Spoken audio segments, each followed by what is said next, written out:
Hello students, maths for competitive exam part 15। Question में given है कि किसी राशि को 6% वार्षिक चक्रवृद्धि ब्याज दर से उधार दिया जाता है। यदि रुपयों का भुगतान 2809 रुपये के दो बराबर वार्षिक किस्तों में हो तो वह मूल राशि क्या है। काफ़ी इंपॉर्टेंट क्वेश्चन है इंस्टॉलमेंट का। आपको मैंने पहले भी काफ़ी क्वेश्चंस कराए हैं। अगर आप फर्स्ट टाइम अगर इस वीडियो पे हमारे हैं तो अच्छे से मैं आपको क्लियर कराता हूँ, जिससे कि आगे चल के कोई भी किस्तों वाले क्वेश्चन में आपको प्रॉब्लम नहीं आएगी। तो क्वेश्चन में क्या कहता है कि किसी राशि को 6% के चक्रवृद्धि ब्याज दर से उधार लिया जाता है। मान लेते हैं कि मैं बैंक में गया और बैंक ने मुझको जो है कोई राशि उधार दी 6% का चक्रवृद्धि ब्याज पर। तो अब मैंने उस बैंक में क्या किया कि उस राशि पे दो बार मैंने एक साल बाद मैंने दो बार, ठीक है, 2809 रुपये की किस्त जमा करी और मैंने उसको पूरा कंप्लीट कर दिया। तो वो पूछ रहा है कि वो मूल राशि क्या है जो मैंने उससे उधार लिया था बैंक से। तो मुझको तो पता है कि मैंने कितने का उधार लिया था, बट मुझे सॉल्व करके बताना पड़ेगा। तो मान लेते हैं कि मैंने एक्स जो भी मतलब मैंने राशि का उधार लिया था, उस पर जब पहली राशि जब मैंने किस्त जमा करने गया पहले साल का बाद, तो पहले साल के अंत में जब मैं किस्त जमा करने गया तो 2809 रुपये का मैं किस्त जमा करने गया। कब जमा करने गया? मान लेते हैं कि जो भी राशि थी उसका कोई पार्ट था P1, ठीक है। P1 राशि का जो पार्ट था उस पर एक साल का चक्रवृद्धि ब्याज के साथ मैंने जमा किया। तो राशि पे जब 6% का जो ब्याज है तो ये हो जाएगा आपका फ्रैक्शन फॉर्म हो जाएगा 3/50। उम्मीद करता हूँ मेरा पढ़ाया हुआ आपके समझ में आ गया होगा। ये पावर 1 मतलब कि जब मैं पहली किस्त जमा करने गया एक साल बाद तो मूल राशि का कोई पार्ट था, उस पर मैंने क्या करा, 6% के दर के साथ मैंने जो है 2809 रुपये जमा कर दिए। अब जब दूसरी किस्त जमा करने गया वो भी 2809 ही रुपये की थी, लेकिन अब वो दूसरी राशि पर मान लेते हैं P2 राशि है और उस पर 2 साल का चक्रवृद्धि ब्याज 6% के हिसाब से 3/50 इसका फ्रैक्शन है, इसकी 2 साल का चक्रवृद्धि ब्याज। अगर मैं देखो ये वाली जो राशि है P1 बड़ी है एज कम्पेयर टू P2। क्यों? क्योंकि P1 जब मैं पहली किस्त जमा करने जा रहा हूँ तो मेरे जो भी मैंने राशि थी उस राशि पे 1 साल का ब्याज लगा के जमा किया, और यहाँ पे जो राशि है P2 की उस पर 2 साल का ब्याज लगा के मैंने 2809 का जमा किया। देखो ये वैल्यू तो आपके बराबर है ना, 2809 दोनों किस्त। तो इसका मतलब ये हुआ कि P1 की वैल्यू P2 से बड़ी होगी। क्यों? क्योंकि P1 में सिर्फ एक बार ब्याज लग रहा है और यहाँ पे 2 साल का 2 बार ब्याज लग रहा है। तो उम्मीद करता हूँ काफ़ी गहराई में आप समझ गए होंगे क्वेश्चन को। अगर मैं यहाँ से P1 की और यहाँ से P2 की वैल्यू फाइंड आउट करके ऐड कर दूँ तो आपकी मूल राशि निकल जाएगी जो मैंने बैंक से उधार लिया था। तो यहाँ से देखो 50 से कम 50 और 3 क्या हो जाएगा आपका 53/50। P1 इक्वल टू 2809 रुपये। तो यहाँ से अगर मैं क्लियर कर दूँ तो देखो 53 पंजे होता है 265। आपका बचेगा ये हो जाएगा, आपका बचेगा 65, 570 और 1080, आपका 15 बचेगा 159। 53 159 होता है। आपका P1 की वैल्यू हो जाएगी 0 एज इट इज रहेगा। 550 की गुणा कर रहा हूँ मैं तो 5 15 का 5 करिए, 5 पंजे 25 और 1 26, 2650 रुपये तो यहाँ से आ गए आपके। अब यहाँ से अगर मैं P2 की वैल्यू फाइंड आउट करना चाहूँ तो पावर 2 है इसकी, ठीक है ना, दूसरे साल की किस्त है तो 2 बार इस पर ब्याज लगा है। तो अगर मैं देखूँ तो यहाँ पे आ जाएगा आपका 53/50 गुणा 50 किसका, P2 का, बराबर 2809 के बराबर है। तो आपको देखो जब मैंने 53 को 2809 से गुणा किया था तो 53 बचा था। इसका मतलब इस 53 बराबर 2809 हो जाएगा, कट जाएगा। इसका मतलब 53 का स्क्वायर 2809 होता है। तो यहाँ से अगर मैं P2 की वैल्यू फाइंड आउट करना चाहूँ तो ये 50 की 50 सीधे जो है आपको मल्टीप्लाई में चला जाएगा और आपका आ जाएगा 2500। उम्मीद करता हूँ आपको समझ में आ गया होगा, ये 2500 है। तो अगर मैं 2650 और 2500 को जोड़ दूँ तो आपका 5150 रुपये, ऑप्शन नंबर ए आंसर हो जाएगा। उम्मीद करता हूँ मेरा पढ़ाया हुआ आपको काफ़ी इजी तरीके से क्लियर हो गया होगा। चलिए नेक्स्ट क्वेश्चन को सोल्व करते हैं और देखते हैं क्या आंसर आता है। नेक्स्ट क्वेश्चन में क्या कहता है, नेक्स्ट क्वेश्चन में गिवन है कि कोई व्यक्ति 2 वर्षों के लिए चक्रवृद्धि ब्याज दर से 4000 रुपये उधार देता है। 1 वर्ष के बाद उसकी राशि 4320 रुपये हो जाती है। दूसरे वर्ष का चक्रवृद्धि ब्याज कितने रुपए का होगा? चलिए इसको सॉल्व करते हैं। क्या कहता है, कोई व्यक्ति 2 वर्षों के लिए चक्रवृद्धि ब्याज जो है वो 4000 रुपये का उधार देता है। तो मान लेते हैं 4000 रुपये का जब वो उधार देगा, ठीक है ना, 2 वर्षों के लिए, तो पहले वर्ष के बाद जो है वो 4320 रुपये हो जाएगी। इसका मतलब ये हुआ होगा कि इस 4000 रुपये पर 320 रुपये का पहले साल का ब्याज लगा होगा। आप ध्यान रखना कभी भी 1 वर्ष के बाद अगर वो मिश्रधन भी बोलता है तो समझ लेना ये आपका जो है मिश्रधन, ये अगर वो पहले साल के बाद आपको चक्रवृद्धि ब्याज भी बोलेगा तो आप समझ लेना कि पहले साल 1 साल का कभी भी ब्याज जो होता है वो साधारण ब्याज ही होता है। तो आपके 4,000 की राशि पे 320 का अगर ये आपका ब्याज लग गया, इसका मतलब ये हुआ कि आपका, अगर आप क्या करोगे, यहाँ से आपको आर की वैल्यू फाइंड आउट करनी है, रेट परसेंट। तो आपका जो भी ब्याज आया है, ब्याज बटे मूल राशि होता है, आपका रेट परसेंट निकल जाएगा। तो ये हो जाएगा आपका ब्याज कितने का, 320 का, मूल राशि कितने की आपकी, 4,000 की, गुणा 100, यहाँ से आपकी रेट परसेंट निकल जाएगा। तो देखो 3 जीरो से 3 जीरो, 2 जीरो ये और 1 जीरो ये कट जाएगा, 4 8 32, 8% का रेट है यहाँ पे। तो इसका मतलब ये हुआ होगा 4,000 का 8%, 320 रुपये पहले साल का ब्याज आ गया साधारण, दूसरे साल का फिर 320 आ गया। पूछ क्या रहा है कि 2 वर्षों के लिए देता है, ठीक है। तो दूसरे वर्ष का चक्रवृद्धि ब्याज पूछ रहा है। तो अगर मैं यहाँ से इसका दूसरे वर्ष का अगर मैं यहाँ ब्याज पे ब्याज निकालूँ, तो मैं आपको क्लियर कर दूं, तो इसका 8%, देखो इसका 1% हो जाएगा 3.2, 8 से गुणा कर देंगे 8% आ जाएगा। 8 दूनी 16 का 6 कैरी 1, 8 3 24 और 1 25, 25.6 आ गया, इसका 25.6 हो जाएगा। तो कह रहे दूसरे वर्ष का चक्रवृद्धि ब्याज, इसको ऐड कर दो तो ये हो जाएगा 320 और 325 कितना हो जाएगा, 345.60। तो ये आपका ऑप्शन नंबर जो है इसका सी आंसर हो जाएगा। उम्मीद करता हूँ काफ़ी इजी तरीके से आपको समझ में आ गया होगा, ठीक है ना। तो इस तरीके से हम क्वेश्चन को सोल्व करेंगे। रेट परसेंट निकालने के लिए बेटे हमको यही करना पड़ता है, क्या, जो भी आपकी मूल राशि है और उस पर बता दिया कि ब्याज जो आया है, तो ब्याज बटे मूल राशि गुणा 100, रेट परसेंट निकल जाता है। काफ़ी इजी मैंने शॉर्ट ट्रिक आपको बताई है, काफ़ी क्वेश्चन में मैंने पढ़ाया। आप मेरी बाकी वीडियोज़ को आप चेक करोगे तो ऐसे क्वेश्चन आपसे कभी भी छूटेंगे नहीं। चलिए नेक्स्ट क्वेश्चन को सोल्व करते हैं।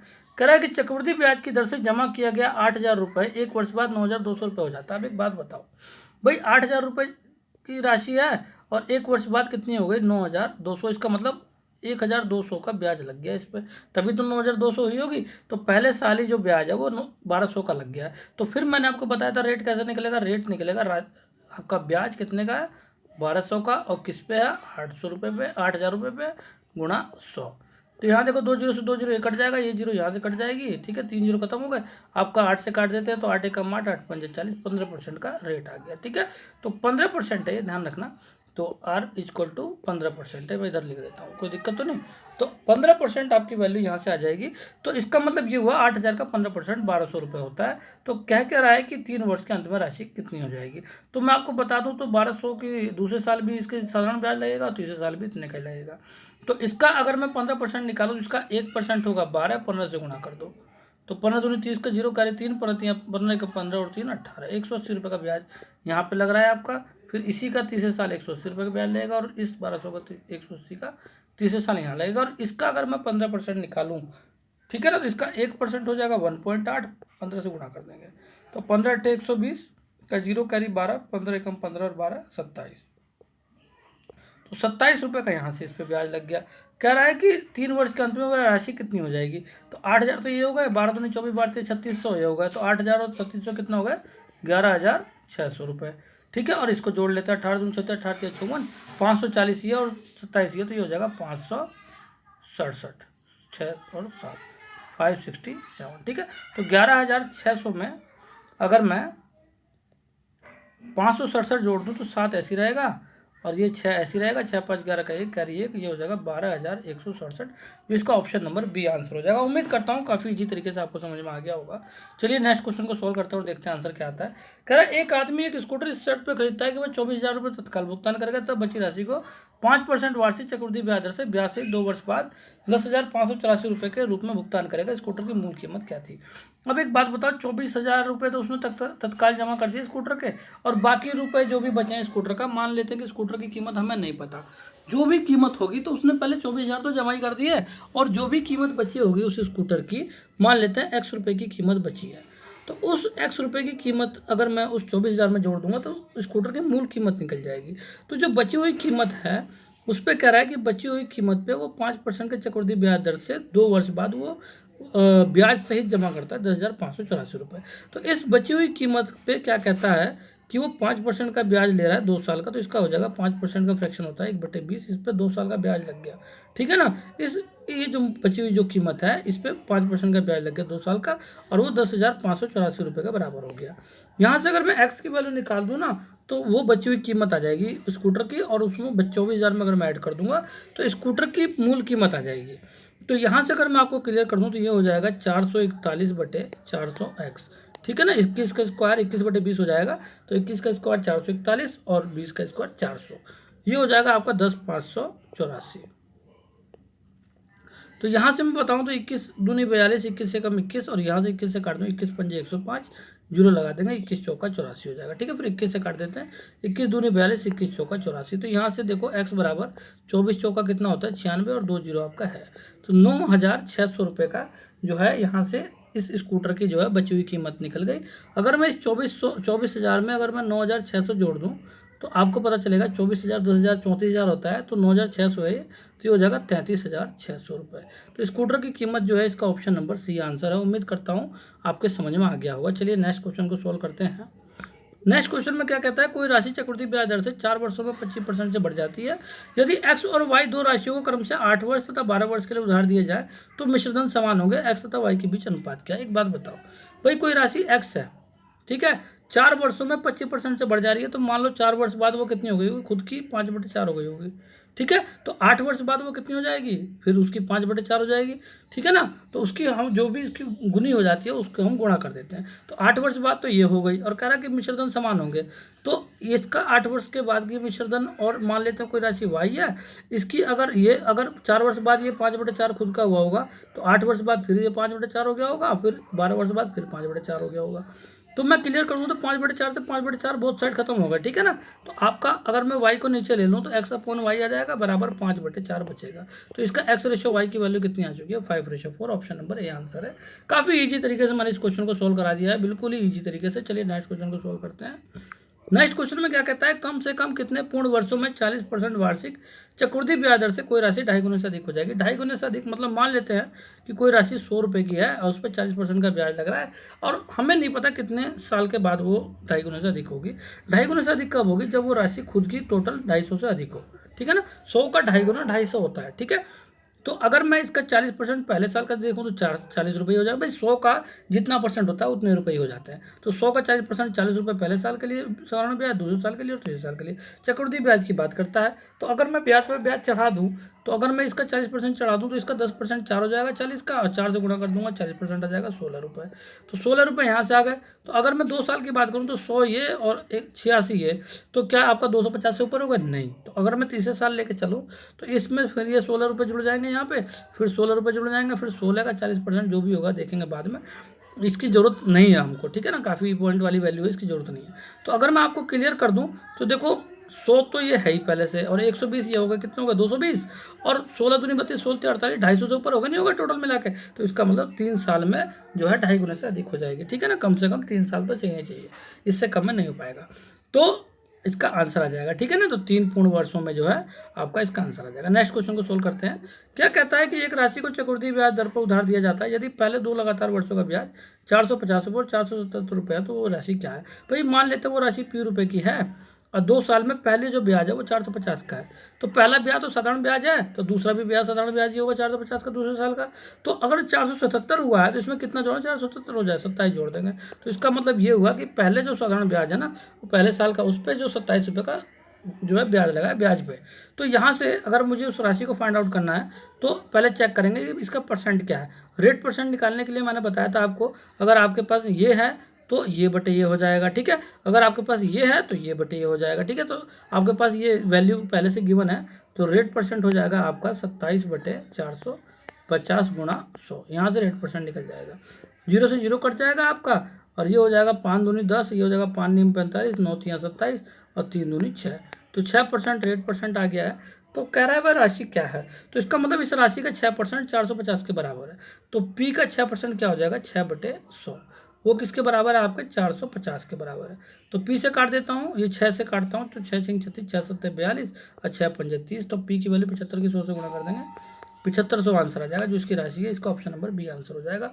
उम्मीद करता हूँ काफ़ी इजी तरीके से आपको क्वेश्चन समझ में आ गया होगा। चलिए नेक्स्ट क्वेश्चन को सोल्व करते हैं और देखते हैं इसका क्या आंसर आता है। नेक्स्ट क्वेश्चन में क्या कहता है कि 7,000 रुपये पर 7% वार्षिक दर से 2 वर्षों में प्राप्त चक्रवृद्धि ब्याज साधारण ब्याज से कितने रुपये अधिक होगा। एक बात बताओ, 7,000 रुपये हैं, कितने रुपए हैं, 7,000 रुपये। अगर इसका मैं 7% निकालूँ 2 वर्ष का, तो इसका 1% होगा 70 रुपये, और 7% कितना होगा, 70 को 7 से गुणा कर देंगे, 490 आ जाएगा। 7 7 49 होता है। तो दूसरे साल में 490 का ही ब्याज निकलेगा। अब इसका अगर मैं चक्रवृद्धि ब्याज निकालूँ यहाँ से, ब्याज पे ब्याज 7% का, तो इसका 1% होगा 4.9, 7 से गुणा कर देंगे, तो 9 7 63 का 3 कैरी 6, और 7 चौक 28 और 6 ये हो जाएगा 34। तो 34 रुपये 30 पैसे का ब्याज निकल गया। तो कह रहा है कि चक्रवृद्धि ब्याज साधारण ब्याज से कितना रुपया अधिक होगा। तो साधारण ब्याज तो आपका टोटल ये है और चक्रवृद्धि ब्याज कितना है, ये पूरा है। तो साधारण ब्याज से ज़्यादा कितना है, 34.30 ज़्यादा है। तो इसका ऑप्शन नंबर ए आंसर आ जाएगा। उम्मीद करता हूँ आपको मेरा पढ़ाया हुआ काफ़ी ईजी तरीके से क्लियर हो गया होगा। देखो साधारण ब्याज तो ये आपका है ही 980 का, और 980 में 34.30 जोड़ दोगे तभी तो पूरे चक्रवृद्धि ब्याज आएगा। तो ये आपका अलग है, इसी को यही आपका आंसर है, इतने तो अधिक होगा। नेक्स्ट क्वेश्चन को सोल्व करते हैं, आखिरी क्वेश्चन है, इसको समझ लेते हैं। कह रहा है 1400 रुपये चक्रवृद्धि ब्याज दर से 2 वर्षों बाद 1514.24 रुपये हो जाता है। ठीक है, 1514 रुपये 24 पैसे। ठीक है, तो समान चक्रवृद्धि ब्याज दर पर 1250 रुपये 3 वर्षों में कितना हो जाएगा। आपको मैं क्लियर कर दूं तो इस क्वेश्चन को हमको फार्मूले में पुट करना पड़ेगा, क्योंकि 1400 रुपये का चक्रवृद्धि ब्याज लग रहा है 1400 रुपये के ऊपर। ठीक है, 2 वर्ष का, तो मान लेते हैं 8% के हिसाब से लगेगा 2 साल का, और वो 2 साल बाद कितना हो जाएगा ब्याज लगने के बाद, वो हो जाएगा 1514 रुपये 24 पैसे। ठीक है, तो अगर मैं यहाँ से पॉइंट हटा दूँ तो ये बटे में 100 आ जाएगा। अगर मैं इसको काट दूँ तो 14 एकम 14 0 0 14 से काट दूंगा, 14 एकम 14, यहाँ बचेगा 11, जीरो ले लेंगे, 114 हो जाएगा।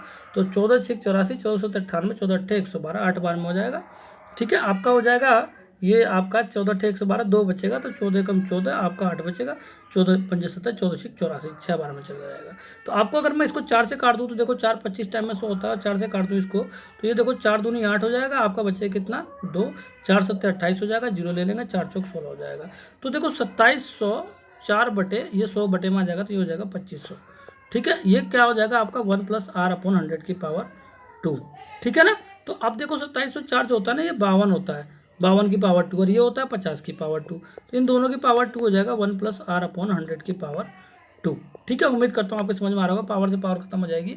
और जब ये 1 इधर माइनस में आ जाएगा ना, तो ये 52 - 50 बटे 50 हो जाएगा, तो ये हो जाएगा 2 बटे 50। ठीक है ना, तो 2 बटे 50 बराबर हो जाएगा आपके r/100 के। तो 50 दूनी 100 हो जाएगा, और 2 दूनी कितना हो जाएगा 4, तो r बराबर कितना आ गया आपका 4%। उम्मीद करता हूँ आपको एकदम अच्छे से क्लियर हो गया होगा। अब इसको आप लोग जो है अगर कॉपी लेके बैठे हैं तो जरूर इसको राइट डाउन कर लेना, पॉज करके वीडियो को। अब मैं आगे बढ़ता हूँ, 8% 4 निकल गया, आगे बढ़ते हैं। तो कह रहा है कि 1250 रुपये, ठीक है, 3 वर्षों बाद कितना हो जाएगा, कितने परसेंट पे, 4% पे। तो अगर मैं 1250 का 1% निकालूँ तो 12.5 आ जाएगा, 12.50।